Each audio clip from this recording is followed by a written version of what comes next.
O, wy ste. Pewnie zastanawiacie się, po co gapię się w rozkład pociągów. Dziwne to brzmi, ale lubię wiedzieć, co się dzieje na dworcu, nawet jeżeli nigdzie nie jadę. No nie chcę tego więcej ukrywać, ale kocham pociągi. A czy polskie koleje są w ogóle dobre? Jakie są moje doświadczenia?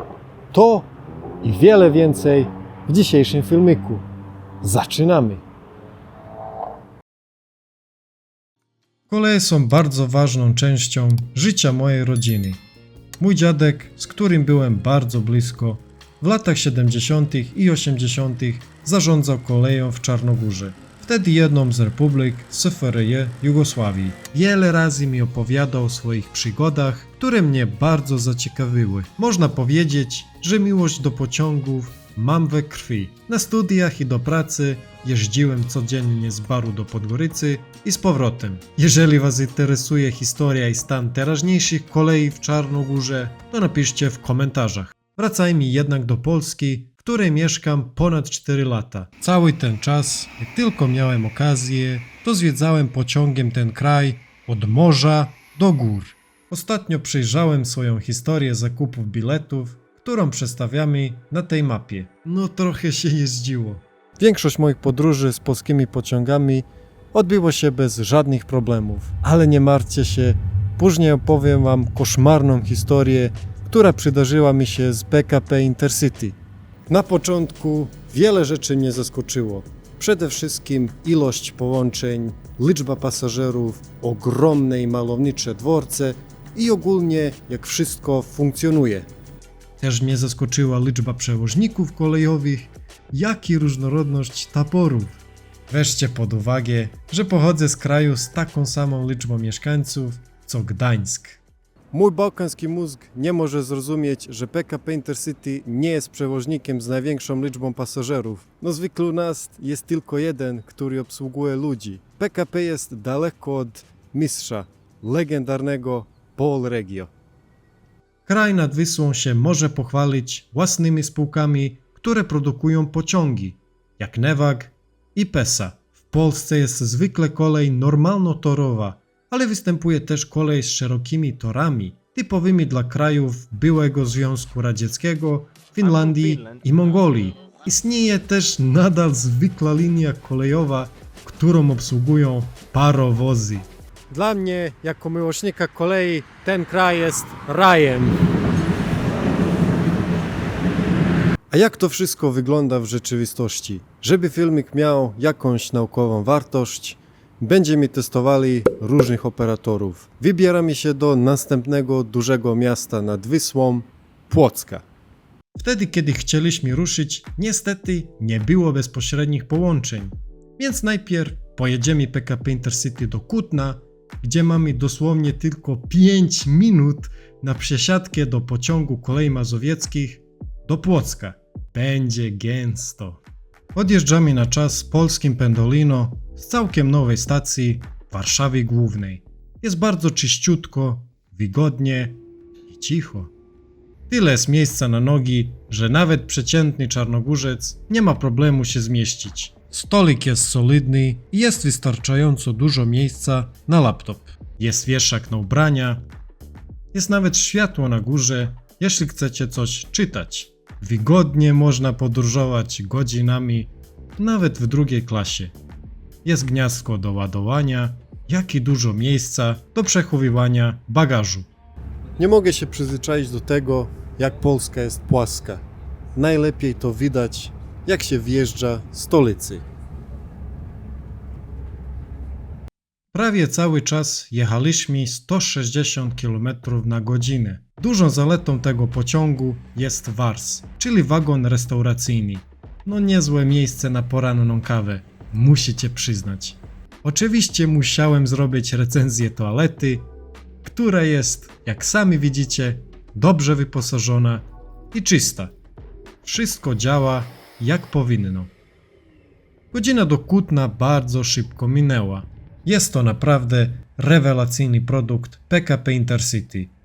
A podobna jakość jest w Pendolino i w innych pociągach Intercity. Ale w TLK zwłaszcza latem, no to może być ciekawe doświadczenie. Nasz pociąg przyjechał do Kutna 2 minuty przed czasem.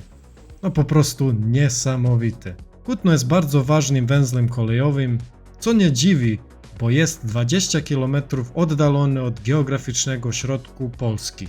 Od razu zauważyliśmy nasz następny pociąg, nową edycję legendarnego kibla Kolei Mazowieckich. Szliśmy do niego bez pośpiechu, ale poszliśmy w złym kierunku, więc musieliśmy pobiec.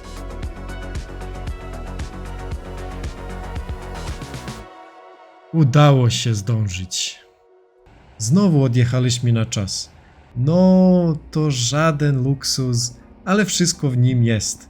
Nie można się dużo spodziewać po pociągu regionalnym. Zobaczcie, jak niektóre wyglądają w Czarnogórze. Komfort siedzenia nie jest najlepszy, ale za to jest dużo miejsca na nogi, rampa dla niepełnosprawnych i stojaki na rowery. Toaleta przynajmniej działa, ale była trochę brudna. Koleje mazowieckie mają też bardziej nowoczesne pociągi. Wracaliśmy nawet pociągiem dwupiętrowym.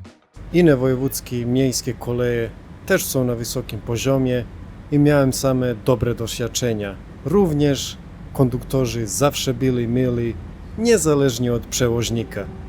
Przyjechaliśmy do celu na czas, a teraz trochę Płocka.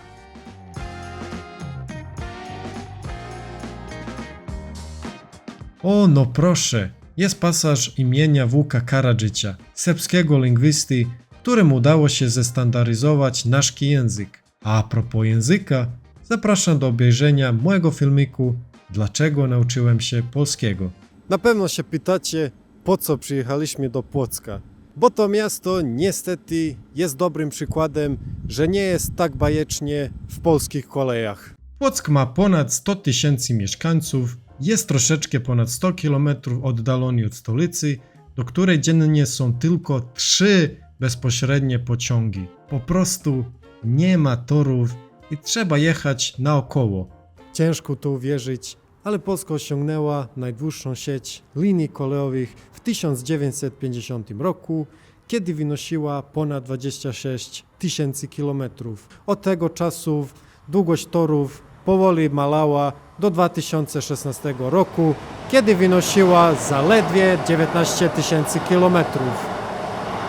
Na szczęście od tej pory sieć powoli rośnie. W porównaniu z tym, w ostatnich 30 latach wybudowano ponad 4000 km autostrad i ekspresówek. Również Polska ma najwięcej samochodów per capita w Unii Europejskiej. No widać, jakie były priorytety w przeszłości, ale ostatnio to się zmienia. Ciągle mówi się o kolejach dużej prędkości, czyli o tak zwanych szprychach do centralnego portu komunikacyjnego. Oczywiście jest już Pendolino, które teoretycznie jest pociągiem dużej prędkości, ale może się rozpędzić tylko na kilku odcinkach. Dobrze, że Płock w ogóle ma działający dworzec, bo wiele miast nie może się tym pochwalić. Nawet 15 miast z ponad 30 000 mieszkańców nie ma tego przywileju, z których największe jest Jastrzębie-Zdrój, liczące ponad 90 000 ludzi. To się może kiedyś zmieni. Ogólnie patrząc, polskie pociągi pasażerskie w ostatnich kilku latach mają bardzo dobre wyniki, jeśli chodzi o punktualność. Mniej więcej 90% pociągów jest na czas. Powoli, wiem co teraz myślicie, jak to jest możliwe? Ale powiedziałem ogólnie, czyli to jest statystyka wszystkich przewoźników. PKP Intercity jest naprawdę najgorszym, jeśli chodzi o punktualność, bo już od lat co czwarty albo nawet co trzeci pociąg się spóźnia. Krótko mówiąc, PKP zaburza średnią dla wszystkich.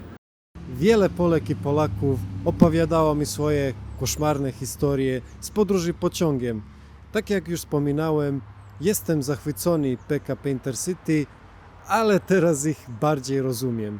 Jechałem z Wiednia do Warszawy i już na dworcu był problem. Nie było mojego wagonu, więc musiałem powalczyć o miejsce. Było za dużo ludzi i nie było czym oddychać. Przez jakiś czas uratował mnie Wars, którym dojechałem do Katowic. W Katowicach wymyślili genialny pomysł, żeby poczekać na TLK i dołączyć go do naszego pociągu. Jak ruszyliśmy, mieliśmy już ponad 3 godziny opóźnienia i mój pociąg międzynarodowy zamienił się w TLK, który stawał w każdej wiosce. W rezultacie zamiast o 21 dojechaliśmy prawie o 1 w nocy. Za opóźnienie przepraszamy.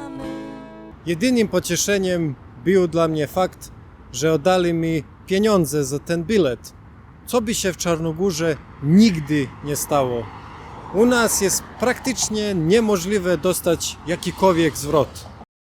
Takie historie się zdarzają, ale bądźmy szczerzy, statystycznie jest to rzadkie. Mam nadzieję, że nigdy nie będziecie w takiej sytuacji. A jeżeli będziecie mieć okazję, to serdecznie polecam, żebyście korzystali z Warsu, bo napić się kawki i zjeść coś patrząc przez okno pędzącego pociągu jest coś naprawdę wyjątkowego, przynajmniej według mnie. I w końcu, czy polskie koleje są dobre? Absolutnie tak, jeżeli pytacie jednego normalnego Czarnogórca. Oczywiście, że wiele rzeczy trzeba polepszyć, ale trzeba przyznać, że rozwój kolei wreszcie idzie w dobrym kierunku. Pozdrawiam!